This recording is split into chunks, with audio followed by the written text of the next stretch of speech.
காமாலை கண்களுக்கு கண்டதெல்லாம் மஞ்சளாக தெரியும் என்பதை போல பாமக நிறுவனர் ராமதாஸ் எடுத்ததற்கெல்லாம் ஊழல் குற்றச்சாட்டை கூறி வருவதாக அமைச்சர் ரகுபதி விமர்சனம் செய்துள்ளார். புதுக்கோட்டையில் செய்தியாளர்களை சந்தித்த அவர் இவ்வாறு கூறியுள்ளார். மாண்புமிகு தமிழ்நாடு முதலமைச்சர் யாரையும் தரைக்குறைவாக பேசுகின்ற ஒரு நபர் அல்ல என்பது எல்லோருக்குமே நன்றாக தெரியும்.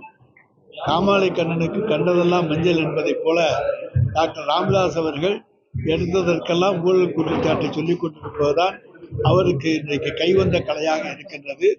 அதை தவிர அவருக்கு வேறு வேலை எதுவும் கிடையாது. தமிழக அரசு என்றைக்குமே திறந்த புத்தகம். நாங்கள் எந்த விதமான தவறுகளும் செய்யவில்லை என்பதைத்தான் எங்களுடைய முதலமைச்சர் சுட்டிக்காட்டி இருக்கிறாரே தவிர வேறல்ல. குற்றச்சாட்டு எப்படி பாக்குறீங்க? அதாவது அமெரிக்கா நீதிமன்றத்துல தமிழ்நாடுக்கு பொதுத்துறை நிறுவனங்களுக்கு லஞ்சம் கொடுத்ததா அமெரிக்கா நீதிமன்றத்திலே சொல்றாங்க. அந்த அளவுக்கு தான் தமிழ்நாடு இருக்கு அப்படின்னு சொல்லி விமர்சனம். அமெரிக்க நீதிமன்றத்துடைய தீர்ப்பை படித்து பார்ப்போம்.